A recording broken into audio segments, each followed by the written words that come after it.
Hi everybody, I'm Pat. I'm Abe. So as you can see, we got new jackets because the long sleeve white ones were way too hot.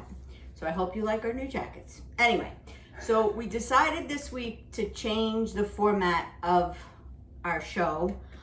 Instead of opening the bag with you, we're gonna open it and then tell you what we received for that week. So this week we got romaine lettuce, cucumber, zucchini, Swiss chard, curly parsley, scallions, cauliflower, broccoli, and white radishes. And from those ingredients, we decided which dishes to make. So Abe is going to tell you what dishes we're making this week. Yes, I am. So the first thing that we're going to do is we're going to do a cucumber with sour cream and caviar. And I'm sure everybody loves caviar. I don't think everybody loves caviar, but I think most people do. It's a delicious dish. Right. We're also thinking Pat's going to make cioppino. Cioppino is an Italian fish soup that Italians make on Christmas Eve. Well, at least my family does. Right. We're also then going to make a purple kale with a farro salad. Very healthy, lots yes. of protein. Nice farro and the kale. Then we're going to make also roasted chicken, even though this is not part of the CSA. But I think we wanted to incorporate protein so that we can then pair it with the vegetable dishes that we're making this week. We're also going to be making sauteed Swiss chard, and typically that's something that I've been making for a few years now, using the stems and then the greens, and then with some Parmesan cheese and some heavy cream at the end, or half and half. And then the last thing that we're going to make is we're going to make sauteed broccoli and cauliflower and potatoes, and that's going to be with olive oil, herbs, and I'll tell you once I present it to you, what herbs are there. So two of the things that we're making, the roasted chicken and the roasted cauliflower, broccoli, and potatoes, we're going to make out on the grill because today is very hot and we don't want to turn the oven on. Right. So Abe is going to show you first our little cucumber appetizer. So, and we're actually going to I'm going to make a couple of these, and then at the end we'll show you the end product, because I've been dying to have some of this. Basically, what I've done is I just taken a couple of pieces of the cucumber, which are already sliced, and to make it a little fancy, I kind of shave part of the green skin, so this way it gives just like a multicolor, and it looks nice when you have guests. This is something again that you can prepare for your guests way ahead of time. Put them in the refrigerator, or you can do it, right, as your guests arrive, so that it's fresher. This particular time, what we've gotten, this is salmon roe, and which Pat and I have made it in the past, and we really like it. So we're going to actually taste these two, and then we're going to make the rest of it. Taste them already. Of course. That's usually at the end. That's the benefit of being able to make this. This is the cute little appetizer. And you can also, instead of sour cream, you can use creme fraiche. Yes. And you can use different types of caviar, whatever you prefer. Exactly. So down the hatch. Cheers. Salud. Cheers. That is delicious. Love it. Okay. Okay. So Abe is going to get his potatoes going to bring them out to the grill. And I'm going to show you very quick how I'm going to do the chicken. Oh, sure. Thank you. So we have 6 chicken breasts that we've washed and cleaned. And we often do chicken breasts at the beginning of the week. And this for us is about 3 meals. For a larger family, of course, it would be less.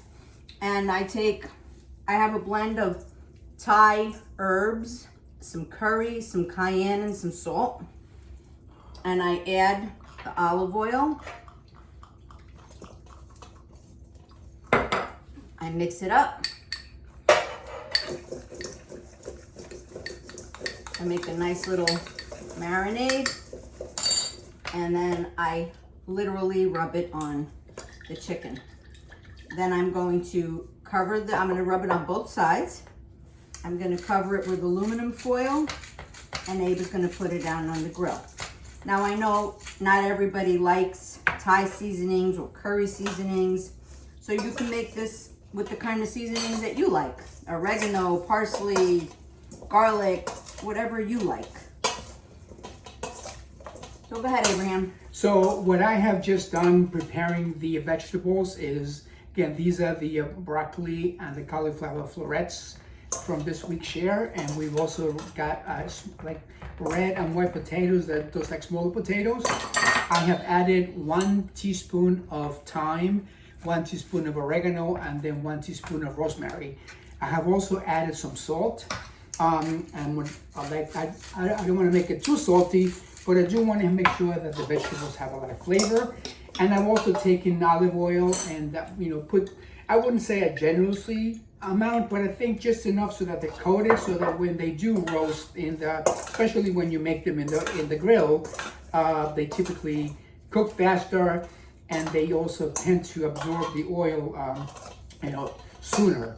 So, and then what I'm going to do is, now that I've prepared them here, toast them around so that this is what they look like when you have seasoned them. Are you gonna put the garlic scapes in there too? Oh yes, actually I am going to use some garlic scapes in here. Thank you for reminding me, my partner. And we have cut up garlic scapes. These are, we have found that since we are getting these shares, the flavor the garlic scapes give vegetables is amazing. And it also adds a lot of like aroma, a beautiful aroma to it. And then I'm going to take the vegetables and I'm going to put them into a griddle that I can put directly onto my grill outside. And then I am also going to cover it, so this way the vegetables have an opportunity to cook in the heat. And then that's basically it. So I've put the marinade on the chicken. I'm gonna add a little more olive oil just so that they don't dry up. And you don't want to overcook these because you don't want dry chicken. And then I'm going to seal it with aluminum foil again so that they don't dry up. When I cook them in the oven, I don't put aluminum foil on them because the oven is not as hot as the grill. We've even gotten accustomed to making turkeys on the grill, and they come out amazing. And they cook in no time. Like a 17-pound turkey can cook in like 2 hours. One of these days we'll make a turkey with you. And that's the beauty about, again, using the your grill to make some of these dishes. So I also grease the pan, so this way the vegetables don't stick. So we're going to cover it. What I was saying too, though, is that the beauty about using the grill to make some of these dishes is that the cooking time is a lot less. The vegetables specifically come out crisper out there. But again, you have to be pretty attentive to, how much time you have it there. So, that takes a little, it's a little more, you have to be a little more careful with how long you cook it. As Pat mentioned, you don't want overcooked vegetables either, you don't want overcooked chicken either. Because one time his family came over for a barbecue and he burnt every single thing we made because he was chatting and he wasn't paying attention. I'm having some wine. And we didn't have not one single thing to serve them that wasn't burnt. So that's why he has to pay attention. We almost had to get McDonald's. No. Okay. I'll take You this. got that? Yes. Okay. So the next thing I'm going to show you is, like I said, my family has been making fish soup for Christmas Eve for many years. My brother Hector started it many years ago. He made it with tomatoes, and I have come to learn to make it without tomatoes because I like it more. So what we're going to do is, and I'm going to post this recipe for you because there's a lot of ingredients. I have olive oil, I have butter because it kind of like has a scampi flavor to it, onions, minced garlic, scallions, curly parsley. The recipe doesn't call for this much parsley. I like putting this much parsley in it because it just gives it an amazing flavor. Then we have rosemary, thyme, bay leaves, red pepper, and black pepper. So the first thing we're going to do is put the butter and the oil to heat up. We're going to add the onions and the garlic and the scallions. We're going to let that cook a few minutes. Then we're going to add, this is about 1 pound of white fish. I used mahi-mahi. I would not recommend flounder because it's too thin. Tilapia I don't like. Cod to me has a funny smell. So this is my favorite. So mahi-mahi or halibut. Halibut works too. I'm gonna let the fish cook in that seasoning. Then I'm going to add chicken broth. I already have about 8 cups of chicken broth already ready. I'm gonna add that. Then I'm gonna let that cook for a while. Let all those flavors get all yummy and delicious. When that's cooked for a while, then I'm going to add, I have 2 pounds of shrimp already deveined and clean. And I forgot to take these out.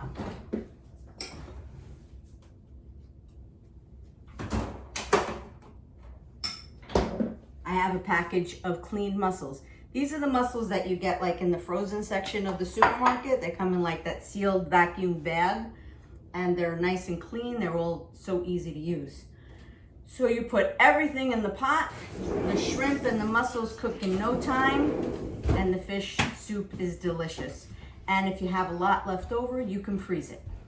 So Abe is back. I'm gonna let him talk to you, and I'm going to make the soup. Thank you. So as I mentioned before, one of the things that we have been making over the years is the Swiss chard. And typically, whether it's all green Swiss chard or the rainbow Swiss chard, it tastes delicious either way. So what we've done is we've taken all the stems and we've chopped them up into relatively, like small chunks. And then we take the greens and we just kind of tear the greens apart. And then we separate them because, again, the stems take longer to cook. So what we're going to be doing is I am going to be sauteing this with, I have here like 4 small cloves of garlic. Believe it or not, this is not that much garlic for this much Swiss chard. So we're going to saute them in olive oil and garlic. And then we're going to wait until the stems are soft but not too soft. Then we're going to add the greens into the pan, and then we're going to let that simmer for a few minutes until the greens wilt. Once the greens are wilted, then we're going to add some half and half of the heavy cream, and this is a half a cup. And then we're going to add also, this is probably a half a cup of shredded Parmesan cheese, and I prefer the shredded cheese instead of the grated because it just gives, it's a different consistency that it gives the dish. So then you let that cook for a couple of minutes after you added the cheese, and then you are ready to pretty much serve it. Typically we let it sit for a little bit because it just, some of the flavors kind of get all meld, and I find that also if you eat it immediately, the flavors really don't develop as well as when you let it cool down a little bit. So that's that. So once Pat is done with that, we can. Yeah, I can take a break from this. Okay, terrific. So my onions, my scallions, and my garlic are sauteing in the olive oil and butter, and I'm gonna let that go a little while. So now this is purple kale, and we're going to make a purple kale and farro salad. Farro is a grain. It's an ancient grain, and it has lots of protein. It's good for you. So what we're going to do, we're going to cook the farro in 2 cups of water. First we're going to saute some garlic in some oil. Here's my garlic. Here's my oil. We're gonna brown the farro in it. We're gonna add the water. We're gonna let it cook like we let rice cook. So cover it, low simmer for about 20 minutes. In the meantime, hey, took my oil. In the meantime, in another pan, we're going to take some more oil. We're going to saute the purple kale. We're gonna take that out. Then we're going to saute these portobello mushroom slices, and then we're going to add these grape tomatoes that are halved. And once all those ingredients, the farro, the kale, the mushrooms, and the tomatoes are cooked, then we're gonna mix them all together and make a beautiful, healthy salad. And I think that's it for today's what we're going to make. So now we're going to make it, and then we will come back and show you the end product. Thank you.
Hi, we're back.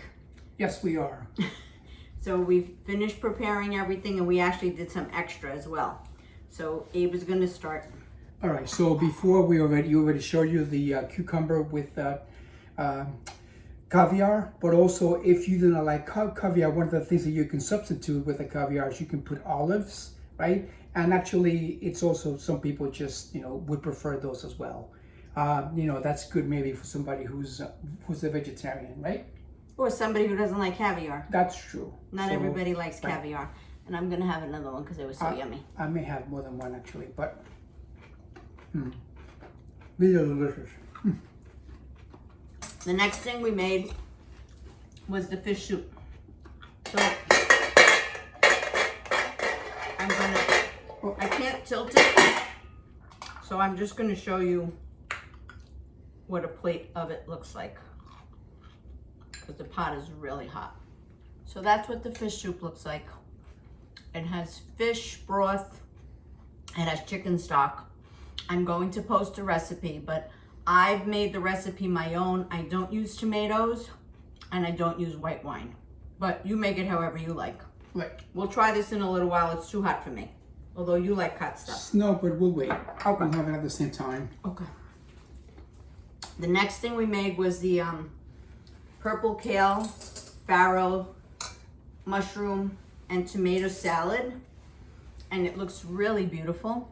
It's a really nice summertime dish, or anytime really.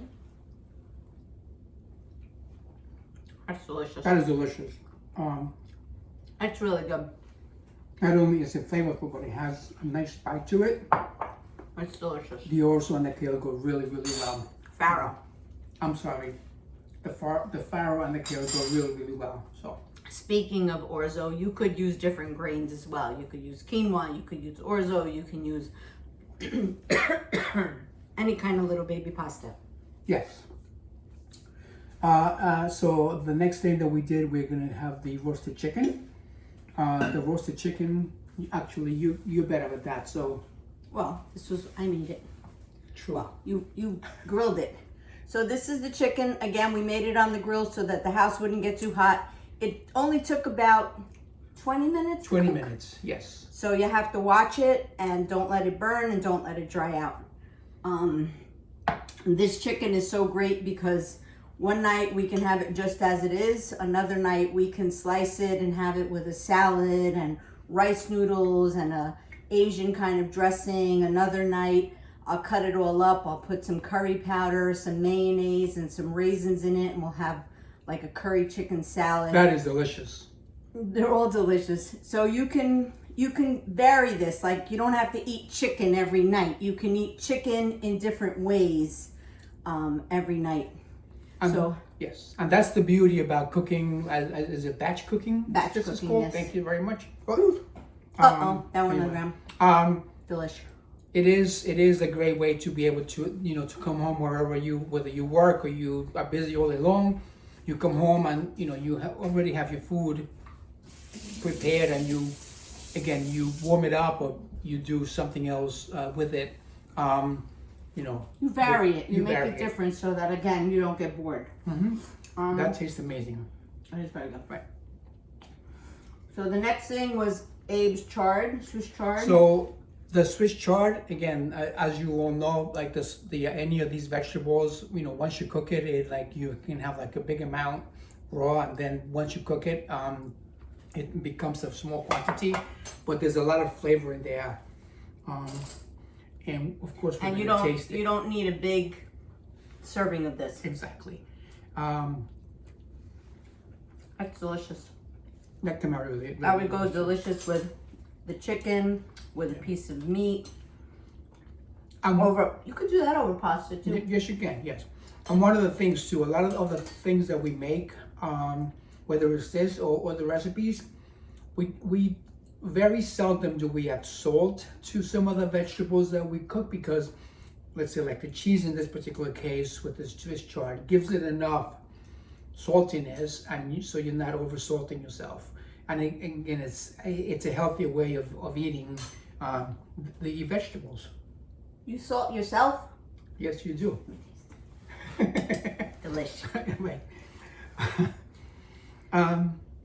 So next is the broccoli and cauliflower and potatoes that Abe made, also on the grill. Just want to show them to you. Yes, because this is heavy. So this is what they look like. This is like a grilling pan. This goes directly in the barbecue grill, so you don't have to worry about Them burning. yes, thank you. That's it. So I'm having some of the potato. That's very good. That's delicious. So That would be a nice thing for breakfast too, like with an egg. yes, very Delicious. good. Okay. So those were all the things that we set out to make for you today. And in our spare time, if you remember last week, we made zucchini fritters.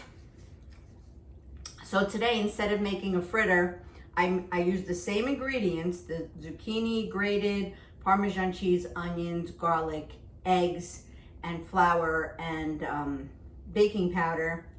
And I put it in a little tin and I cooked it in the air fryer. So this is also another way of making like a zucchini bake. And then the mushrooms that we had left over because of the farro, I just sauteed them in olive oil. And at the very end, when they were cooked, I added cream sherry and let it cook for a while. Delicious. Actually, Pat ended up making that because when she uses sherry, she's very moderate, and she puts one for the pot, one for her. If I use sherry when I'm cooking, I do one for the pot and two for me. So. And then I wonder why we never have enough sherry. Okay, so we're gonna taste the soup, and then you should take the bay leaves out before you serve it. Oh, delicious. Amazing. Truly delicious. Anyway, these are all our recipes. I just learned today that this is called batch cooking. So you take a few hours out of your day. This took us about 4.5 hours to cook all this. And then, but during the week, we don't have to cook every day. We can come home, we can pick and choose which of these dishes we want to make, add something to it, vary it a little bit, and it makes life really easy. Yes, it does. Anyway, so thank you for joining us. If you like our videos, please click like and subscribe to our channel. Yeah, see you soon. Have a great week.